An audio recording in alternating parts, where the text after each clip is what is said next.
Welcome to the only place where real, raw, and vulnerable conversations happen with IFBB bikini pros to give you an inside look at their struggles, strategies, mindset, passions, and all of life beyond the stage. This podcast is made to inspire, motivate, and remind competitors and the average gym goer that even the most extreme lifestyles and elite athletes have their ups and downs. Thank you so much for tuning in today. I'm your host, Celeste Rains-Turk, and now it's time for the Confessions of a Bikini Pro podcast.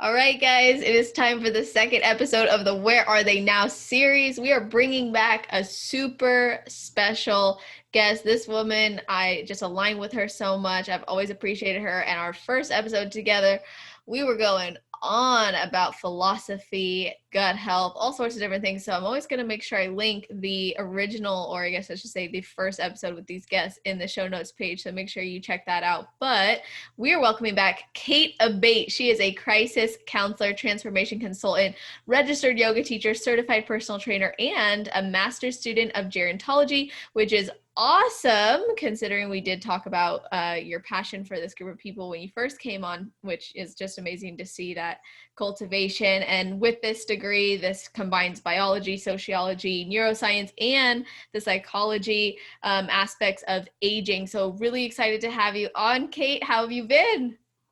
I've been so well. Thank you so much, Celeste. That was quite an introduction. Oh, you are welcome. You are amazing. And I'm so happy to have you back on. And we're going to talk about a lot of different stuff.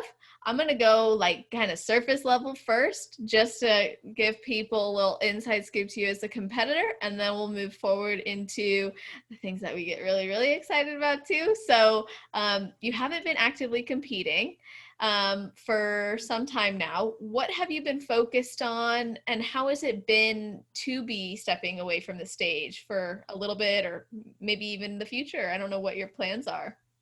Yeah, thanks for asking. You're right. I haven't been on stage for 2 years now, which is kind of the way I tend to go, which is totally not intentional. Um, but life happens.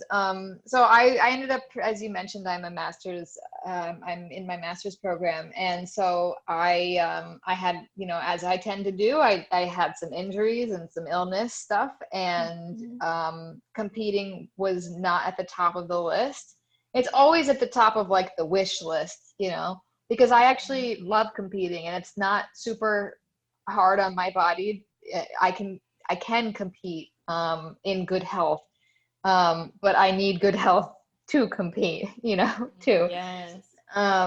So I've been focused a lot on, getting into the graduate program, completing the post-bac studies that I needed to do to bridge the gap from my undergrad to my graduate, and also, building a business and transitioning more into counseling, as you mentioned, as well as, I still train, I still do all the things. Yes.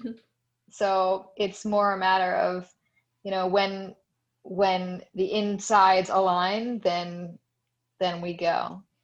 Yeah, I mean, it's definitely your lifestyle, which has always been very clear. And I love that about you, because you are conscious of your health, you're conscious of your life goals as well. And has there been anything, because you're a lifelong learner, I love that about you too. And I was wondering, from the last episode, you shared some really powerful insights, not just around philosophy, but also around like gut health and encouraging better health in general. And you just mentioned, when the inner health aligns, you'll move forward. Is there anything new you've been implementing to support you in that? I have been recently on the autoimmune protocol diet that I've been following since about March. I had some tests come back that were saying that I had lupus. And another one called mixed connective tissue disease. And long story short, they came back positive, and I was like, oh my gosh, okay. Wow. Like, we always thought that I had autoimmune, so autoimmune is like a progression, right? It's like you get a diagnosis of, yeah, you have autoimmune, but we don't know what it is. Right. And then like depending on your lifestyle and the way your body kind of goes through it, it either progresses into something more solidified and diagnosable, or it just kind of goes back into the gray area.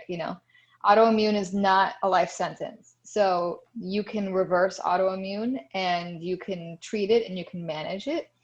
And I feel really blessed that, I went to see a great doctor and he said, I don't like this testing. Let's do another round. I had already been on the autoimmune protocol diet, which is quite restrictive. And, I had to let go of some of my favorite foods like egg whites and Wow. whey, and oats, and like there are no grains on the Oh, diet. It's wow. so or like anything, like it's very restrictive. Anyways, the test came back and they came back negative, and Hmm. so I don't have those things right now. And so I was like thrilled to receive that news. That was like such a Yeah. blessing, to be told one thing and then go through life thinking you have this thing. And then, anyways, so I'm continuing to follow the autoimmune protocol. Okay. And I've been able to add in like a little bit of, like I've added in some oats here and there, because then the next issue was, how do I maintain my weight, Yeah. when I already have all these food restrictions, and then you can't eat, you know, I don't do well with fats, right? And just because I have colitis. And so my body they run through me. I can't tolerate them. And everyone's like, no, you just need to eat high fat. I'm like, guys, it doesn't work for me. It doesn't work for everyone. And that's just the lesson, that one thing doesn't work for everyone. Mm-hmm. And everyone's like, no, that's what you need to do for it'll heal your cells. And I'm like, I intellectually understand. Like, let Right. me tell you, after 3 weeks of high fats, no good. Yeah. I'm losing weight left and right.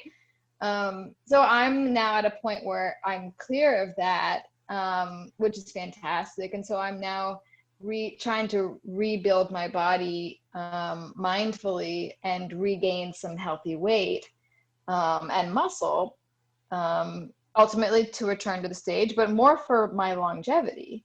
Mm-hmm. Because frailty and fragility are something that I've experienced in this brief time, because my body's been in a state that I wasn't used to. And it's interesting that I'm studying this population for whom that is like the number one Right. thing. Like if you fall, like it's better to be a little heavier when you're much older, because you have more padding, and Mm-hmm. you're better able to withstand a fall. And like when you fall when you're a lot older, you don't have the same ability to recover. And that's pretty obvious, but I think it's like the if you can prevent that fall, you can save yourself like 10 to 20 years of fantastic of you can add that much to your lifespan.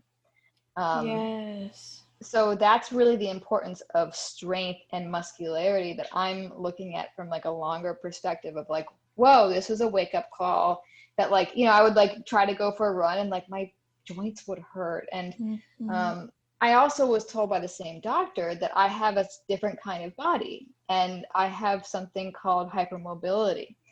And we don't talk much about hypermobility because it's still not too many people know about it or take it seriously. But the problem with hypermobility is not that you're super flexible, like, because I am, but that your joints are flexible and your internal organs are flexible. Hmm. So what that means is it's very common to have, you don't want that. I'll just put it that way. Like, Right. it's why it's why I have colitis, because it's structural, right? There's nothing I'm putting in my body that's causing me to be sick. And I'm not sick. It's just the way my body functions, Right. because my intestines are a little too pliable. My esophagus is a little bit too flexible, right? Like there are certain valves and sphincters that we want to kind of be tight. And in some people with certain types of bodies, they have a little bit more give, and that causes issues, right? Yeah. So this was like a big wake up call, and I feel very blessed to be a bodybuilder and to be so committed and focused on strength and health and nutrition as it is, because this is a lifelong thing that requires, attention and just doing things differently. And really focusing on the integrity and stability of the body, and it will improve as you do that, but Yes. I learned a very tough lesson of like, I used to always just push through injuries and push through pain, and I'm coming to realize that that's a recipe for disaster in the long run for someone with my body, right? Mm-hmm.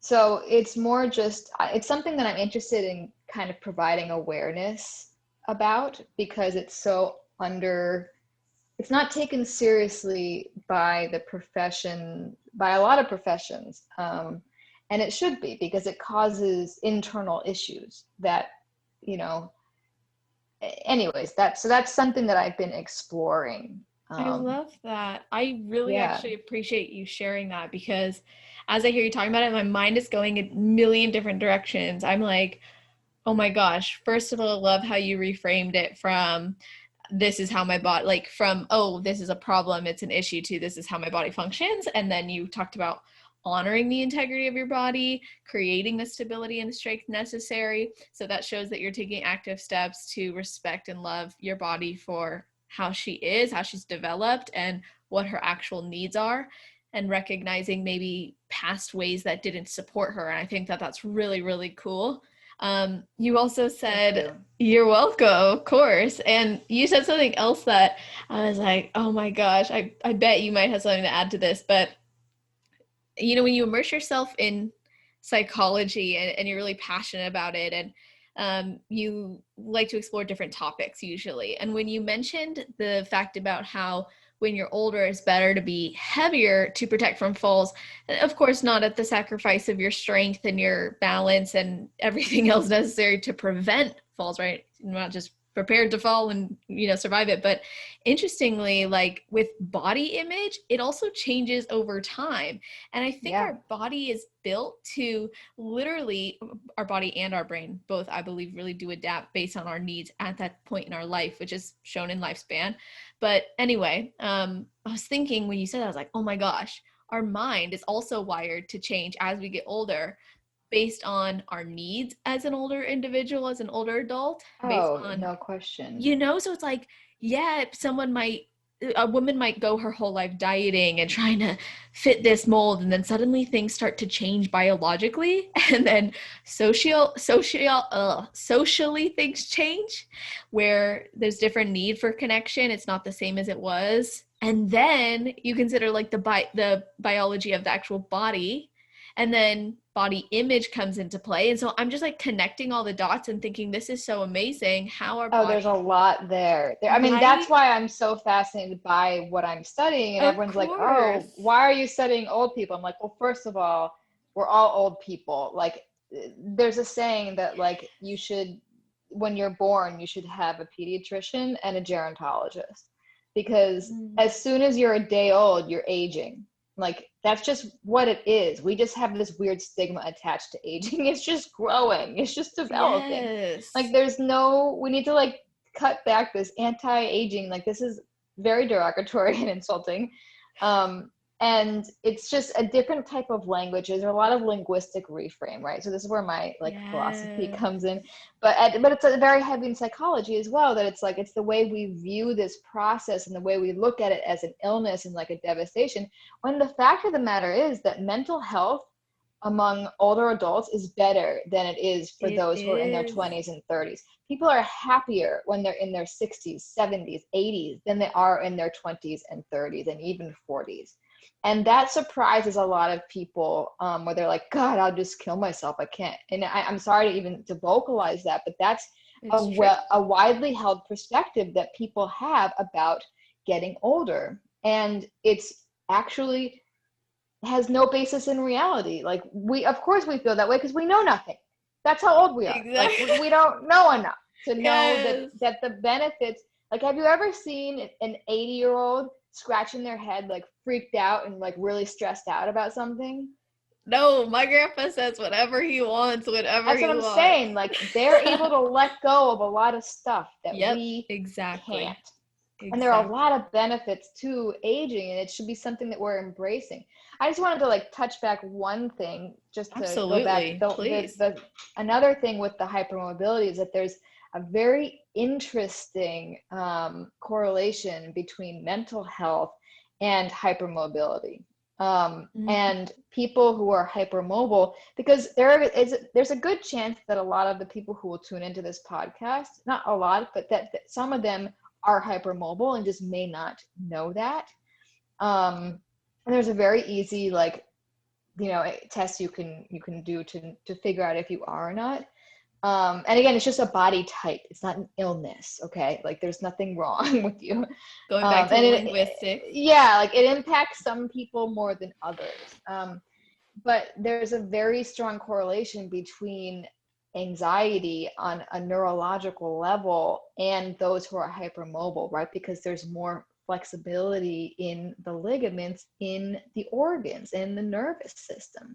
So there's a lot of sensation, right? Like I'm a very sensitive person, Mm. and that makes a lot of sense, right? That I feel extra things because I have a little bit extra abilities with my physical being, you know? Oh my God, Um, you are exciting me. Like I know it's it's fascinating. so It's fascinating. so fascinating, and it's so under the radar, and I'm convinced it's like almost entirely responsible for IBS. Anyone who has IBS, like and then you do everything right, because this was my frustration, right, for so long, and why I had imposter syndrome and why I wouldn't post for months, because I would then have colitis, right? And I'm like, who's going to trust me to coach them on their health when I'm having colitis, right? That's the mentality I had in my Right. brain, the imposter syndrome. Whereas when I was able to kind of hammer it down and realize this is a structural issue, I'm doing everything right. I'm doing Mhm. all of the lifestyle things. I'm eating properly. I'm not putting garbage in. I'm surrounding myself with positive ideas, foods, people, images, everything. And you're still having those physical reactions. It's okay to step back and be like, okay, there are things that I can move around with grace, and there are things that I don't need to look at myself as causing. And Mhm. I think it was a powerful point for me to be like, okay, I am not causing this illness. And it's not an illness, it's just the way my body functions. And how do I figure out the best way forward to function the way I want my body to function? You know? That's beautiful. That's a beautiful outlook to have on it, because going through all those things can have a very negative impact on mental health because of our perceptions around it, because of what we've been taught to believe about those things, and also because of how it directly influences our experiences as humans. And having, a gut issue that then maybe prevents you from living life in the present moment or to the fullest because of anxiety around it, Right. that could be an issue, right? But I love how you've been able to change the way you see it, and also recognize I'm doing what's necessary, which makes me healthy. It's almost like the unhealthiest thing you could be doing is viewing it differently, viewing it in a negative way. And so Absolutely. I just think it's so cool that you are so mindful of that, and also that you would share that here so that other people can see that a lot of what we make up to be things that we blame ourselves for, feel guilty about, have a lot of shame around as well. Like it sounded like there was like some shame with Oh, having, massive. right? And so we put all this pressure on ourselves, and then that's what prevents us from showing up as the person we really are and see ourselves as. And 100%. I just think, you sharing that you're being a representation of someone who has taken something that they once carried within them so tightly, put it out on the table and looked at it as something tangible that they could manipulate and change and not carry as like this heavy weight inside of them. Thank you. You know, Yeah. and I'm in that chapter right now. So like I'm just spreading my wings. You know, I'm just starting to articulate this. I'm just because now I do feel empowered and I feel confident enough to speak about all of these things, right? Because I was able to put that heavy turtle shell down. Yes. You know, and it's an iterative process, right? Like I could wake up tomorrow I and be was like, gonna say it could be come. overcome. It's Yeah. not like it's gone forever, it's still in the closet, you know. Yes. But but thank you for acknowledging that. I Of appreciate that. course, absolutely. No, I'm loving this conversation. I feel so stimulated. It's just awesome. And Oh, likewise, yeah, thank you. of course, absolutely. And we talked about your pursuing this education as well, which is clear. There's a lot of passion there. And you talked about how you're starting to run, your business, starting to build this business as well. As you were doing like the gap studies and getting into the program. So can you maybe share with us like what inspired you to pursue the master's degree and what your business plan or what your thoughts are around doing it? Sure, yeah. I've always been attracted to and kind of hung out with people who were slightly older than I was. I think it's my parents think it's because, my mom had me when she was 35. I'm an only child, and I was I was an observer, right? So I was very quiet. So I was always able to go everywhere with my parents, So from a very young age, I would just, toad along and absorb and be silent. And so I was just always very comfortable. And in general, I'm comfortable with people. Like I don't Yeah. care what kind of people they are. I do well with a variety of people. And I just see, I'm also, as you know, like with my studies in philosophy, like I'm big on wisdom, and not to say that I have it, but that I like it. I like to learn it and to receive it. And I do believe that, it comes from a very self-interested place, honestly, because I don't want to dread going through life. I don't believe in that. I believe that everything gets better as we get better. And I think that if we're all dreading this thing that's coming, the D word, death, then we have a problem. That's a mental, intellectual problem. That's not how it is or how it has to be. And I've thought about this for a lot of years, and it's like, well, I think we have some work to do as a society to celebrate the aging process, you know? And also, I want to be in the best shape possible to be able to take care of my parents. Everyone in my family is older than I am, and I'm the only child, and I don't have to take on that responsibility. It's an honor. Being a caregiver is an honor, but it doesn't mean that there isn't such thing as caregiver burnout and caregiver trauma, because there is. Right. And I've watched my parents try to finesse the relationship with their parents and the way that their parents have aged. And, in some ways it's been very graceful, in other areas it hasn't. And it's totally individual. And a lot of it is the way that that person has taken care of and control of their own life. The things that we do routinely build our habits, and the things that we're doing routinely now are things we're going to be doing routinely then. Like, we are who we are, and we can change who we are every single day. But it makes sense to take a long view and really zoom out and be like, how do I want to live my life? How do I want to, like, with whom do I want to surround myself? Like what life experience do I want to have? Because maybe we have another chance, but maybe we don't. So let's make this one really fantastic, you know? So that is really what has inspired me. And I am, as much as I love people of all ages, but with respect to the business idea of that I'm cultivating, I'm really looking to work. I tend to attract people who have a strong goal, a strong desire, and an issue, like an issue in the way. Like I recently had a client who came to me who had just had heart surgery, and her resting heart rate was over 110 beats an hour, Oh my a minute. goodness. Very fast heart rate. And but nothing like else was like super crazy about her health. And it was, and so we were able to, her resting heart rate now is 67. And I am just, and she has 2 kids and she works hard, and like, I am just so like privileged to have been able to work with her to have, contributed to achieve that output. So that's the type of client that I tend to attract in my current coaching business.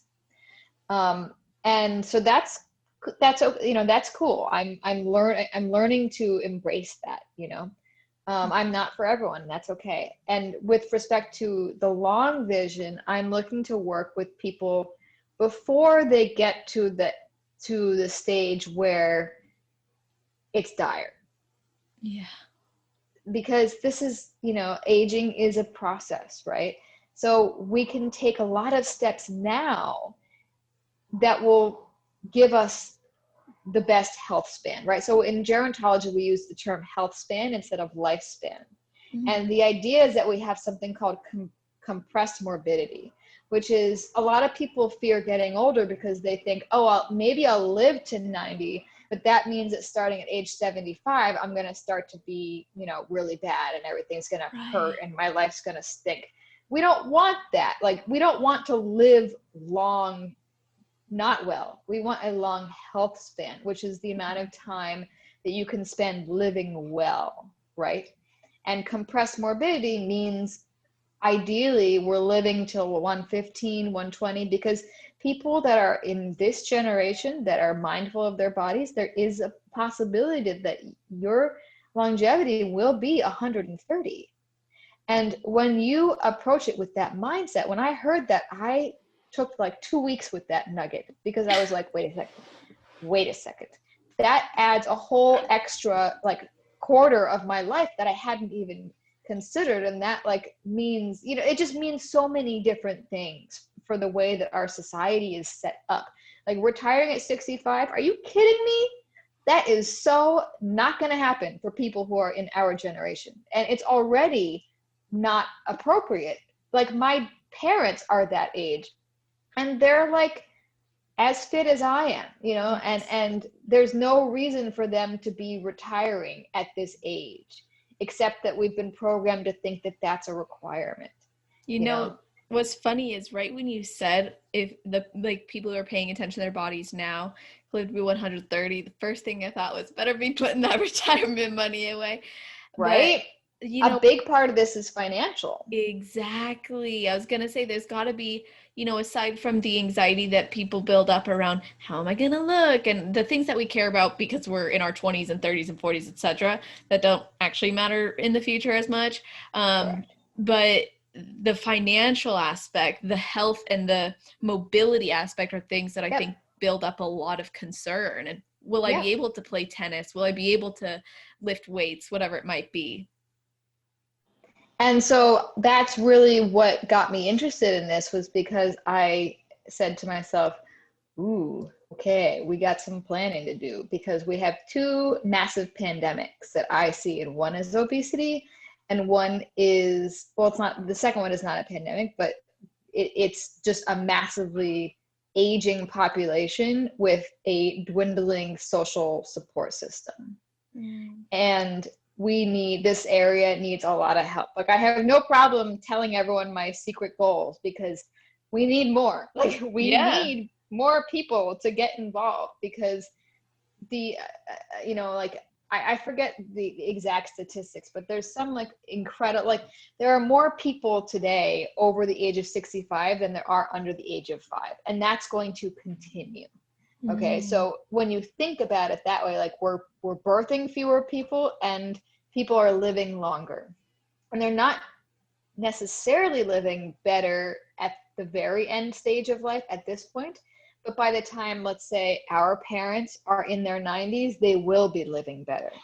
But it depends on starting now with the appropriate health measures. And that's why the obesity pandemic comes into play, because sugar sugar and Alzheimer's have a really strong correlation. Okay, like it's not so much about it, like your waistline is important because it will ultimately determine your brain health. And anyone who has been a caregiver or has a relative who's had a neurodegenerative disease such as Alzheimer's or dementia knows how devastating that is, not just to the family and the caregiver, but to the actual person themselves. Like, this is a really serious issue, and they're saying now that Alzheimer's is the next step with diabetes.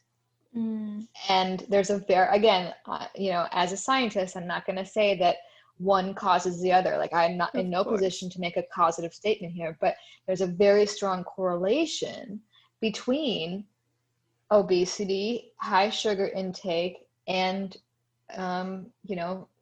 neurodegenerative disease. And for me, that's a big deal, So when it's interesting because my head's going again a few different directions, but right when you said that, I instantly was just like, Kate is someone who lives very much, or at least it appears that you're intentional about living very much in the present moment. And the reason I think that popped in my head is because thinking about 100 years, like I'm almost 24. Thinking 100 years in the future, I'm like, whoa, that's a possibility that, I was like, okay, interesting. That means, okay, maybe there could be decision fatigue, if you want to call it that. There's a lot of things to consider. It can almost feel overwhelming to Oh think yeah. about that. So Oh yeah. how do you bring yourself back to the present moment, or how do you capitalize on preparing for the future but also remaining in the now of how do I want to live my life, like you had That's a great mentioned? question. I'm not going to claim to have the answer, but I will say one thing that does help me is to realize that we go through chapters, like, just because, and that means for many of us, it's really about embracing new sets of possibilities. Like, there are two choices, right? We can get overwhelmed, or we can embrace the possibilities of the unknown. And that is true with the pandemic that we're in right now as well, right? Yes. So really, it's like, right now I'm positioning myself to be a gerontologist on top of all the other things that I'm doing, because this is a very interesting thing that I have in my life. I previously have been, a personal trainer. I'm not really a personal trainer anymore, and that's okay. I did certain things for 10 years, and I'm now stepping into a new part of my career. Now, for me, it's cohesive, right? Yes, But very. but for others, it may not be, and that's okay. And I think having the ability to remain unattached to a singular identity will really serve us as we move forward in these chapters, because there will be a time, and mothers, parents go through this too, when the child leaves the nest, and then you're an empty nester, and how do you define yourself? And like, are you going to be soul searching and say, what did I do for the last 20 years? No, of course not. You just raised a beautiful human and contributed to society in the most profound possible way. But that doesn't mean that there isn't an opportunity for a pivot.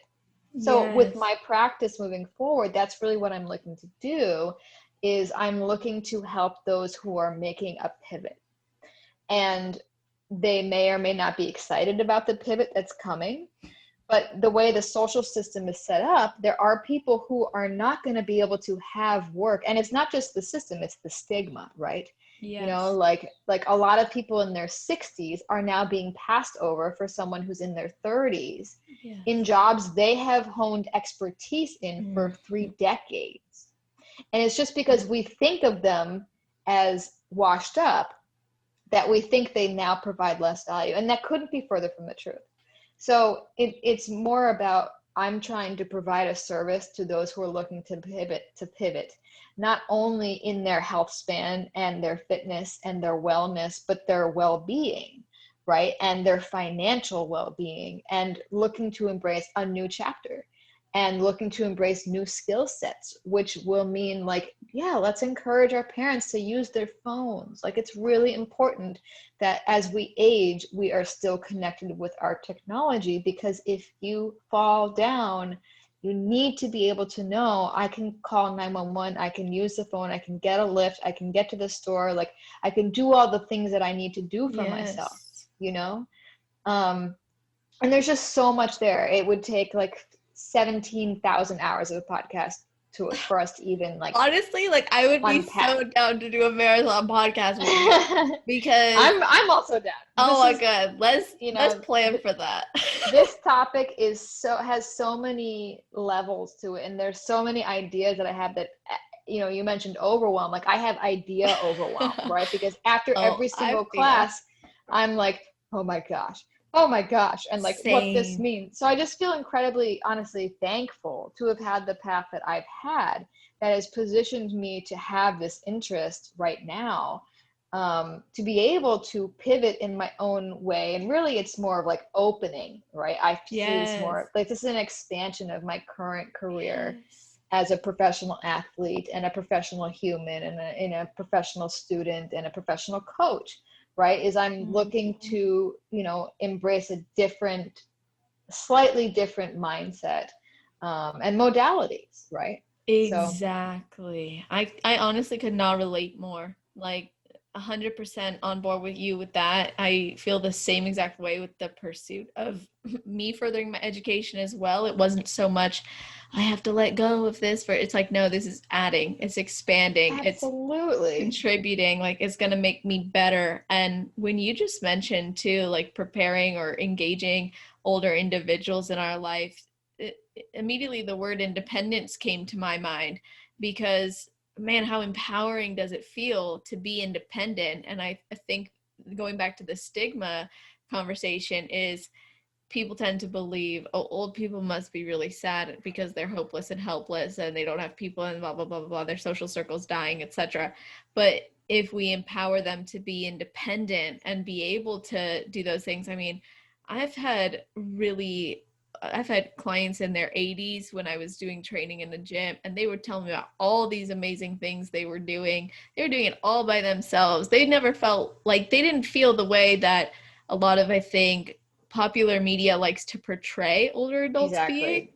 Yeah, And it's exactly. unfortunate that that's the case. And like you said, they're usually happier. So that definitely says a lot, Oh not to yeah. be too afraid of it as well. Um, Right.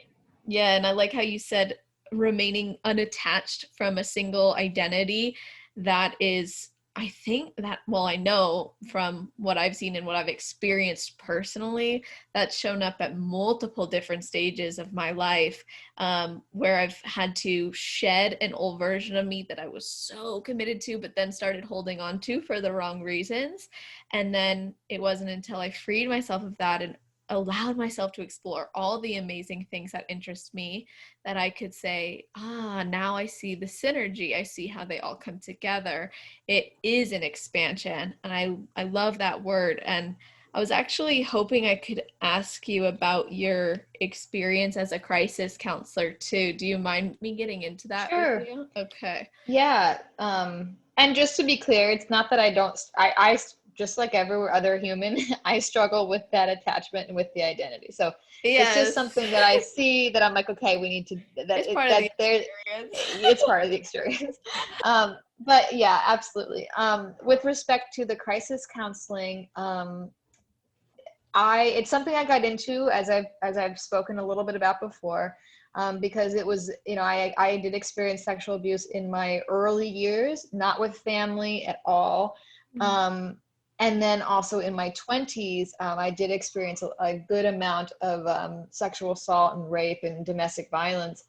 Again, never family. Um, and I wish I had the insight and also the courage to have reached out for help, instead of kind of allowing that, speaking of identity, to kind of identify the way that I moved through the world for a long, for a while, until I was really able to kind of embrace that and find power within it rather than allow it to kind of hold me back. And so, in all of my psychology studies, I really just, there was a time when, we really didn't have anything. And I was financially desperate also. And I listen, we've all been there and we've all had ups and downs. And it was bad. And I wanted to provide value, you know? And so it kind of occurred to me, like, you have this skill set just sitting there, like, go do this, Yeah. And so I reached out and I got involved, and I got, qualified to, to work with RAIN, which I'm honored to be able to share space, and, help support survivors. And it's not work that's for everyone. It can be heavy. It is heavy, and it taught me, I'd say one of the best things and I'm continuing to do it. One of the best things it does is it helps me to really set boundaries and to also acknowledge my own needs for self-care. Mm-hmm. And with respect to the boundaries, like you begin to, like, if you're someone who struggles with boundaries, and for many of us who are givers, who want to support others, we struggle to set that boundary. And when you begin to do something like crisis counseling, and you're working with people, where I'm literally working with someone who's 6 years old and needs an emergency rescue, and that happens all the time. It's not like, oh, I had this call and this, to be honest, more often than not, that's exactly what I'm doing. Yeah. Is I'm working with someone who's 6 years old, who's being held captive, or 9 years old, or 11 years old. It's, in the pandemic, it's been really loud. And that is one thing that has been, and we know this from the news, that rates of sexual assault and abuse are, have skyrocketed as people have had to stay home because they can't go anywhere. And they're frustrated and they're scared. And you get to know your boundaries really quickly when you have to put all of your energy into that individual, and into, helping to support them the best way possible, whether it's chatting, and often they're not ready to leave. And that can be really painful, because you're sitting where you're sitting and you're discussing something with them, and they're smart. Like, kids are smart. Like, Yes. some of the best things that have come from my work in this area is, like, I'm not worried about the future generations. They are so resilient. Like, they know, like, they're on this website. Like, they know what they're doing. Like, they have, like, That's for amazing. parents who are so concerned, and not to say they shouldn't be concerned. I'm not a parent, and you should be concerned. Like, but if you're raising your child with love and affection, like, have faith, because you're doing the work that will prevent that from happening, and Yes. these kids are, even though they are in the darkest of times and the most dire of circumstances. I mean, Celeste, I could, but it's just, it can be really dark, and they are still, Fighting. yeah, and they're there, and they're resilient, and they're listening. And again, it can be really tricky, because there are times when I want to be really persuasive and Right. I want them to call 911. And, other things is sometimes it's not safe for them to call 911. Sometimes they live in a neighborhood where the police are not their friends. Right. And that becomes really challenging and really tricky. Especially if those police have been called multiple times to similar residences, and sometimes that can create a lackadaisical approach through the system as well. It can, it can, but I mean, just like, from a racial perspective, like, there are certain populations for whom calling the police is not an option. they're no safer. And that I've also spoken with others with whom the police have been collaborating with their parents who are doing terrible things to them, you know. Now that is a minority, that like that is not a Right. majority of the calls that I'm taking. But it's a But reality for but some. it's a reality, you know, like, and there's it's all gray area, I'll put it that way, you know, there's a Yeah. lot of gray. But generally the work on the hotline has been, I mean, it's always rewarding, you know, and it's, again, it helps me personally to set boundaries, and also to realize like I don't make plans after I'm on the hotline, you know, like I know what I need to do after I'm on the hotline, and that is like, I, even if I'm like in it, it's like my supervisor will be like, time, you know, like, you did great, like, take, you know, take your survey. Yeah. Because sometimes you'll want to take another chat, and you know, because you're just so in it, you want to serve, you know. Right. um and you know, you gotta, I have to learn, and I have learned, like, okay, now it's time to decompress, like I have to switch tanks, like don't go start writing a paper right now, like I have to, like, indulge myself and listen to something, or self-soothe, or something, you know. So it's been a learning curve, and but rewarding, you know. Yeah.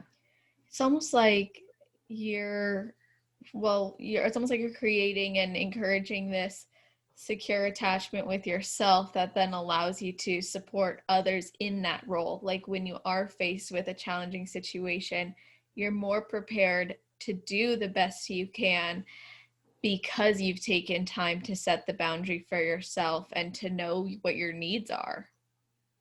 I hope so. Interestingly enough, actually, today I was working on this paper, and one thing that we were learning about is right now, anyways, like on infant development. And something that I was watching on and reading about was how parents who are more tuned into their own needs can better be tuned into the needs of their infant, especially because Oh, definitely. they can't express with words. Usually it's nonverbal communication that's happening, Right. with the exception of sound. And I just thought that that was a really great reminder of taking care of ourselves and tuning into our own emotions allows us to better support others, regardless of if you're a parent or not. That generally is true. And it kind of brings me back to what you said as well earlier, which is sometimes you just want to be really persuasive, or it's a really challenging situation and you have to take a step back and like meet them where they are. Exactly. Yeah, Mm. exactly. I I, I kind of want to ask you this. If it's too far, just let me know.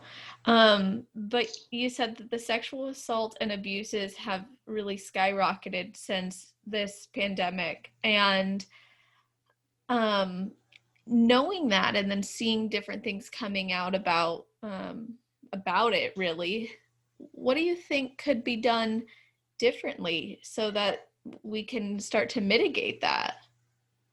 I think that I don't know that I'm the most qualified person to answer that, but I do think that the first step is always the conversation. You Mm, know, allowing it to be, you know, having open discussions with your kids or with your spouse, or it's, again, it's not just kids, you know. right. It's really not just kids. But you know, it is having openness and conversation. And I think the hardest part about sexual assault, and this is something that you learn, but it's the shame that's attached to the violence. It's often not the violence itself that's so devastating to the individual, it's the shame that they carry from having experienced the violence. And I think the more, Brene Brown is just such a Mhm. lovely light in this area. But the more that we can really unpack, address, own, and transmute our shame back into our fullness, into our light, into, owning our stories and telling our stories, um, the better equipped we will be to kind of traverse this terrain in general. Oh, yes, that is for sure. That's very, very true and empowering as well. It's a, for someone who's listening who maybe hasn't broached that and they've been through something like that and they haven't considered the possibility of, like you said, transmuting the shame, telling their story. I think that's very encouraging to know that you can come out on the other side. And in fact, it's almost like when we go into the wound, then we can heal it. And Absolutely. And also, I will say, like they say like speak from the scar, not from the wound. I think I'm butchering that, but like allow it to allow yourself to process it. Don't feel yeah, any pressure to just speak. Like I've taken a long time and now I'm very comfortable discussing, you know, you know, being held at gunpoint or rape or, domestic violence or, other things that I have experienced because I have taken time to process them and to walk through it. And it's not like it's done. It's yeah, just more that those are scars. And, because when you openly speak from a wound, like something that's still bleeding, and it can take an experience of having to know it's like having to learn that it's still bleeding, of trying to come out too soon with it and then realizing, whoa, okay, I was really impacted by that. Like I'm not ready yet. And that's yeah. okay. And like giving yourself the space of that grace to just be with whatever has happened, be with it, and you'll know. And there is support out there. There are so many amazing resources dedicated to trauma and to health and to well-being around this topic, and a lot of them are free and a lot of them are available, and you just have to like hop onto Rain. And that's one of the biggest things we do is we peddle resources you know Love that. um yeah. Do you mind sharing a little bit about how you yourself worked through, or maybe are continuing to work through the trauma you faced, the hardships, the obstacles, the rape, the sexual abuse? Sure. Yeah, for me, I process things physically. So I move, right? Whether it's dance or yoga or training or cardio, I need to be moving. And I sometimes get injured because I'm over moving, right? Which shows me that I'm trying to process something. And moving is not always a possibility, and so I've had some confrontation around that, because sometimes you can only move so much and then your body says, okay, you got to find another coping mechanism. Yes. And that's okay, that's healthy. So meditation daily, always. Have spiritual technology, affirmations are really helpful. And again, these things don't work for everyone, and it's not like, okay, once you commit to it, you do it for the Right. next 300 years. Like, no, like find what works for you in this season of life. Yes. um and speaking with friends can be helpful, but jump on a hotline, or seek therapy, or you know find a speaker who really resonates with you. Maybe it's someone who has gone through similar experiences. Maybe it's someone who hasn't. Find what works for you. But those are all things that I have done that have really helped me.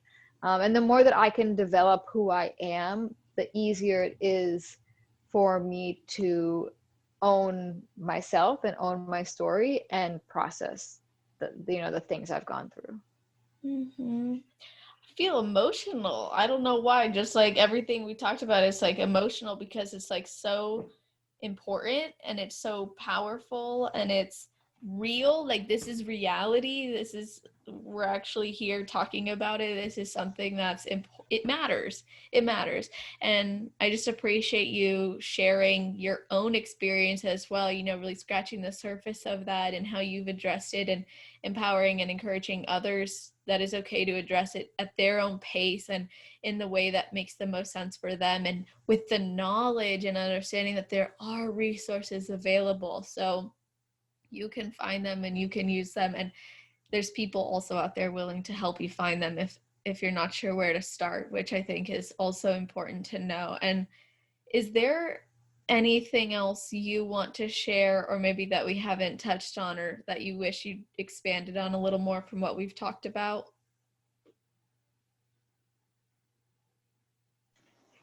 Um, I think we have done a decent dive. I've really enjoyed the conversation. I Me think, too. I think there's so many things that we could speak more about. But I think it's, maybe the next, another chapter. Our Um, marathon. yeah, I love that idea. But reach out if someone's in need. Then yeah, I think that's the bottom line with anything about that we've discussed today. I think reaching out is always going to be a better, I think you'll always get a better response than you anticipate when there's something really scary. I think when we do reach out, I think we are always surprised, and instantly the scariness kind of gets taken away. Amazing. As always, I just appreciate your insight and being so open and always willing to share, because I just have resonated with so much that you've talked about today that we've gotten into. It's been really fun. And again, I mean, honestly, like, I hope people do end up reaching out to you even just to connect, because you're such an amazing person. And I think everyone, Oh, thank you. I know you don't necessarily need to have every single person in your life, and there's boundaries with that, but at the same time, I just think anyone who listens to this is going to really connect, and that's something that's really cool to know. And I hope that if you guys are listening, reach out to us, let us know what you thought, if there's anything that you maybe wanted us to expand on, because then me and Kate really could do like an Instagram live on it. I mean, just throughout this episode there were so many directions that we could have taken it, and that's what I love too, is we can always, like, me and you can go on and on about it. So that's just really cool to know as well. So to all of you listening, thank you guys for joining us. Thanks for being part of this conversation. And Kate, do you mind sharing how people could connect with you? Sure, and before I do that, I just want to say, Celeste, thank you so much for providing us with this platform and this space to have this safe conversation. And I think you and I are both committed to doing that for the others in our lives. And that, and we're always open. We always have our arms open. You can find me for now on Instagram at Miss Kate Abate. I am building my website and building everything else. But I will keep my Instagram posted on all of that, so that when my email list opens and everything, you can jump on that if you're interested. Perfect. And sneak preview, I am starting an exciting community project that's going to go this fall. So, oh my gosh, teaser. Yep. So we can talk more about that for sure. But I would love to hear from anyone who's listening, and just in general, you're not alone. Thank you so much. I appreciate that. And I'm going to put those links for the Instagram on the page. I'm also going to put the link to our last episode that we did together on celestial.fit/podcast. So if you guys are listening and you want to go back in time and listen to it, Kate was one of the OG guests, and such a powerful conversation as always. So I'll link that in the show notes page. And if you guys have anything else you want to add or contribute or even expand on, we're both open and ready to listen. And thank you guys so much for tuning into another episode, sharing, rating, reviewing. It means a lot. It goes a long way, and it's greatly appreciated. So I hope that you all have an amazing rest of your day, night, or morning, wherever on the world while you're listening to this episode